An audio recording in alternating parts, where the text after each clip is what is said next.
Our topic for today will be Standards for the 21st Century Learner.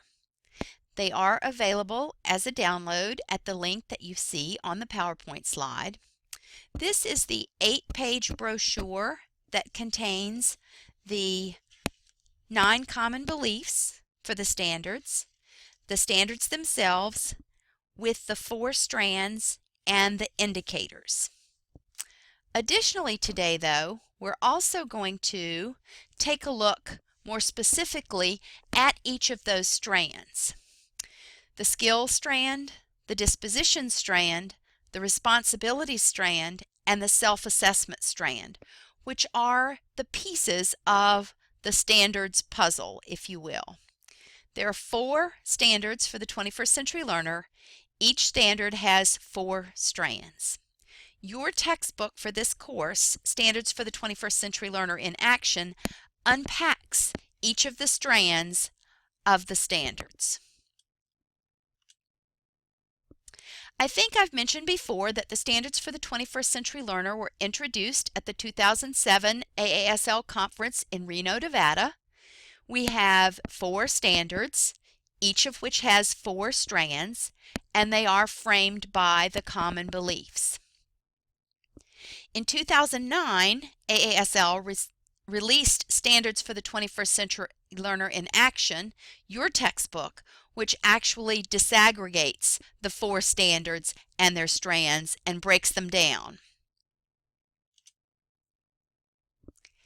As we look at the Standards for the 21st Century Learner, if you look in your textbook, you will see that the 9 common beliefs are displayed on page 11, or if you are using the ebook version, within the introduction of the text.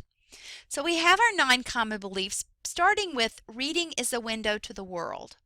We know that reading is a window, reading can be a mirror, reading can be a door, but reading certainly is important to us as school librarians. The second common belief that we hold dear as school librarians, that inquiry provides a framework for learning. You will see inquiry throughout the Standards for the 21st Century Learner. The third common belief, ethical behavior in the use of information must be taught. I like to say that children are not born citing sources in MLA or APA format. We must teach them this. But the larger picture is not so much the citation, but the concept of intellectual property. The fact that if we use someone else's ideas or information, we should give them credit for it. Common belief number 4, that technology skills are crucial for future success in life, in work. Number 5, common belief, very important to school librarians, equitable access. We in school libraries are sometimes the ones who level the playing field, providing all children with access to information. Common belief number 6, that information literacy is more complex now than it has ever been, as we have more resources and more technologies, information available in more formats. Common belief number 7, that information continues to expand. So students have to be able to think. Individuals have to be able to think in order to succeed in life.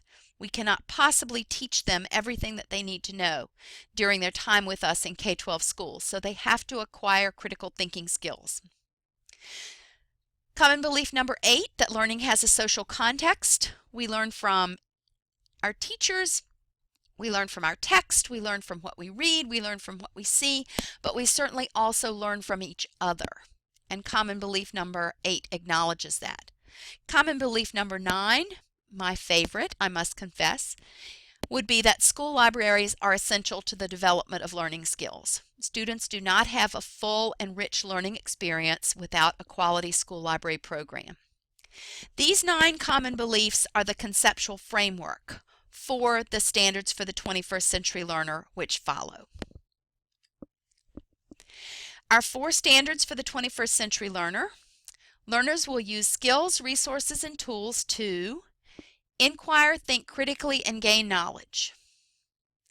Once they have gained this knowledge, they can draw conclusions, make informed decisions, apply knowledge to new situations, and create new knowledge. And once they have created this new knowledge, they should be able to share it and participate ethically and productively as members of our society. With standards 1, 2, and 3 under their belts, they are then able to pursue personal and aesthetic growth. We have our 4 standards that we just looked at. Each standard has 4 strands: skills, dispositions, and action, responsibilities, and self-assessment strategies. If we look further in Standards for the 21st Century Learner in Action, pages 13 through 16, you will see that each of these strands has multiple indicators. And if you're using your ebook, this still is in the introduction section. So 4 standards, 4 strands, each strand has multiple indicators, which we will now unpack. The skills strand, discussed in your text on page 17 and 18 at the beginning of chapter 2. With skills, we're talking about what students should be able to do. So information literacy skills, but also multiple literacies skills. On pages 19 through 39 in your text, or for the remainder of chapter 2, we have a breakdown of each standard, the skills strand, and then indicator by indicator with benchmarks for where students should be in their performance on those skills at grade 2, grade 5, grade 8, grade 10, and grade 12. How do we help children develop these skills? Over time, through their school years, K through 12. And we teach these skills in the context of what the children are learning in the classroom. So rather than teaching the skills in isolation, we connect it to that novel that they are reading in their English class, and they need to have background information about the author or about the setting. We connect it to the science project that they're doing, or the history paper that they're writing, or the report that they're writing on a famous person. We integrate our standards for the 21st century learner into the teaching that is occurring in the classroom, and we integrate the teaching of these skills into that content curriculum as well. So if we're looking at the structure, we look at Standard 1, Inquire, Think Critically, and Gain Knowledge. For my example here, I have chosen the indicator 1.1.4 in your text. That would be on page 20 and 21. With indicator 1.1.4, we are trying to help the students learn how to find, evaluate, and select appropriate sources in order to answer questions. What does this mean at the 2nd grade level? Well, one example of a benchmark is that children can distinguish between fiction and nonfiction books in order to answer a question appropriately. By the time they get to grade 12, what does this indicator look like? The skill at grade 12 would be that they can use various search systems to retrieve information in a variety of formats. Our 2nd strand for each standard is the Dispositions in Action strand. In your text at the beginning of chapter 3, there's an explanation of dispositions in action on page 40 and 41. Dispositions is a hard term to define. I like to think of them as mindsets. And the examples that we see listed here on the slide from the Standards for the 21st Century Learner in Action are creativity, persistence, emotional resilience, adaptability, self-confidence, self-direction, curiosity, flexibility, initiative. These are dispositions that are critically important to our students if they are to succeed in school, if they are to succeed in life. A child can have a skill, but if he doesn't have the mindset to use that skill, if he doesn't have the disposition of self-confidence or self-direction or initiative, then he or she may never use that skill. The dispositions of persistence and adaptability and emotional resilience are so critically important. How do we help children develop these dispositions? As educators, we help children develop the dispositions over time by the way we structure their learning experiences. So in the beginning, with an assignment, we provide a lot of scaffolding. We provide so much scaffolding that they're almost certain to succeed. But as time goes on, as the children grow and get older, we gradually withdraw those scaffolds so that they have to be resilient. They have to be creative and adaptable and flexible. And if plan A doesn't work, then they have to not quit, but rather go to plan B. Standard 1 is my example again. The indicators for dispositions are found in your text on page 42 through 47 or throughout chapter 3 if you're working in an ebook. The example that I've chosen is Standard 1, Inquire, Think Critically, and Gain Knowledge. The indicator that I've chosen is Display Emotional Resilience by persisting in information searching despite challenges. How often do we see a child say, I can't find any information on that, and just give up? Or the library doesn't have any books on my subject, and just give up? Well, perhaps they need to try plan B and look in another place, search another database, use another keyword, use another subject heading. So this disposition of emotional resilience will allow them to persist in information seeking despite challenges. As a sample behavior for this indicator, we would observe that children who are displaying emotional resilience and persisting despite challenges are brainstorming new ways of searching for information when plan A didn't work. And the stages of development, well, at the very beginning of their journey, they're going to need continual encouragement. We're going to have to be there coaxing and coaching. But as they develop emotional resilience and persistence, then they move to the more advanced stages. So by stage 3, they're reflecting on why their original search strategy didn't work, and they're independently going to plan B or even plan C. Our third strand in the Standards for the 21st Century Learner is the responsibilities strand.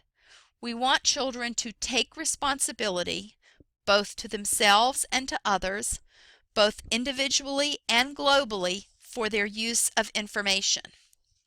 So the information on the responsibilities strand, the basic information is found on page 48 and 49 in your text at the beginning of chapter 4.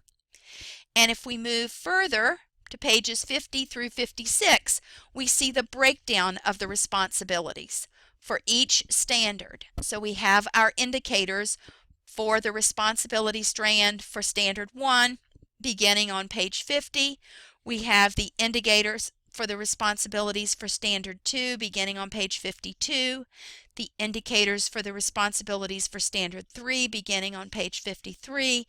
And the indicators for Standard 4 for responsibilities beginning on page 55.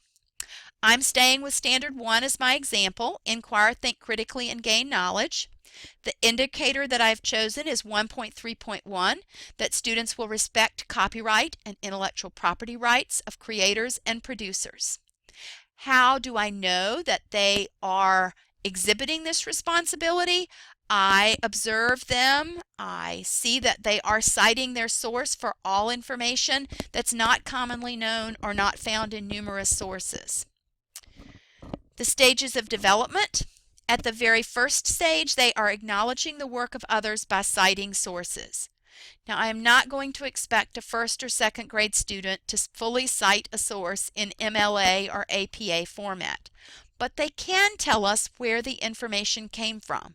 So if they're doing a report on the planet Mars, they can do a very simple citation and say that their information came from World Book Encyclopedia. By the time they reach stage 3 of development, for this particular indicator. They're putting information into their own words, paraphrasing, and they're providing credit and citations parenthetically and in a bibliography or works cited page. Strand 4 of the standards is the self-assessment strategies strand. We want to encourage our students to take ownership of the learning process because we are not going to be there with them all the time throughout life as they're using information. So they need to become independent in their learning. They need to develop internal standards and compare their performance and behaviors and thoughts to those standards. It's a reflective process of self-monitoring that we are helping them to develop. It's explained further on pages 57 through 59 in your text or at the beginning of chapter 5. The indicators for the self-assessment strand are found in 2 different places in your text. Back on pages 13 through 16, you see the indicators listed. For example, 1.4.1, that students should be able to monitor their own information-seeking processes for effectiveness and progress and adapt as necessary. And then the second section that you find the self-assessment information in your text would be on pages 60 to 61 at the end of chapter 5, where we have questions that you as the librarian can ask or that students can ask themselves for the self-assessment. What do I already know or think I know about this topic? How will I find out about this idea or topic? So some self-assessment, some self-monitoring taking place with the questions. We want to help students so that during the learning process, they assess their process of learning, they assess their product that they've created, but they also assess or reflect on their own thinking. We have 4 standards for the 21st century learner.